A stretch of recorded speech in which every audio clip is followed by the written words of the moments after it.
अस्सलाम वालेकुम सारे वीडियो देखने वाले दोस्तों जी।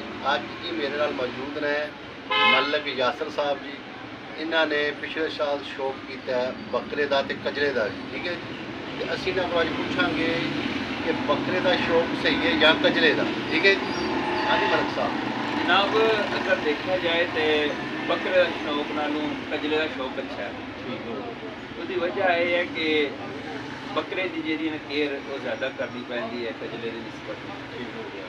कजला तुसी जेड़ा ना उन्होंने बारिश च बांध छड़ो, धुप च बांध छड़ो, कोई टेंशन वाली गल नहीं है। ठीक हो गया। खान पीन भी बकरे के लिहाज नाल कजले का जेड़ा वो ठीक है। वो ठीक है जाइए।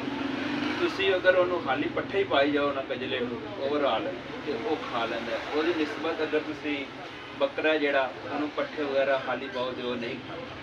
ठीक हो गया। तो समझते भी जो कजला है ना वो जी शह पाइए खा लेंदा खा लेंदा वो आसानी नाल जेड़ा पल जाता। ਤੁਸੀਂ ਪਿਛਲੇ ਸਾਲ ਜਿਹੜੇ ਬੱਕਰੇ ਰੱਖੇ ਨੇ ਉਹਦੇ 'ਚ ਖਰਚਾ ਤੁਹਾਡਾ ਸਾਲ ਦਾ ਤਕਰੀਬਨ ਦੋਵਾਂ ਬੱਕਰਿਆਂ ਦੇ ਵਿੱਚ ਕਿੰਨਾ ਹੈ? जनाब कजले का तो अगर बकरे का जेड़ा ना खर्चे का हिसाब लाइए ना तो कजले का बहुत थोड़ा है। ठीक हो गया। बकरे का बहुत ज़्यादा है।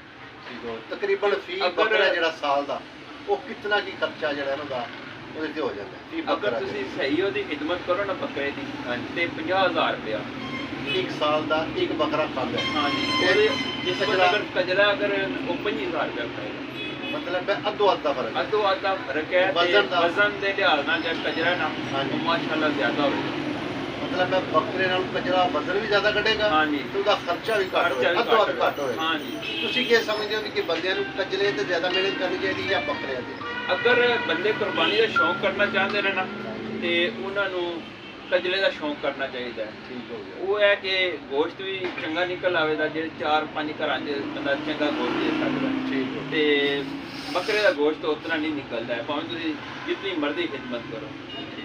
सही हो ठीक हो गया जी। यह साडा जी अपना मलक यासर साहब जिन्होंने ने पिछले साल शौक किया मैं चलो अपने दोस्तों नाल भी शेयर करके जरा शौक कर रहे। ठीक हो गया जी।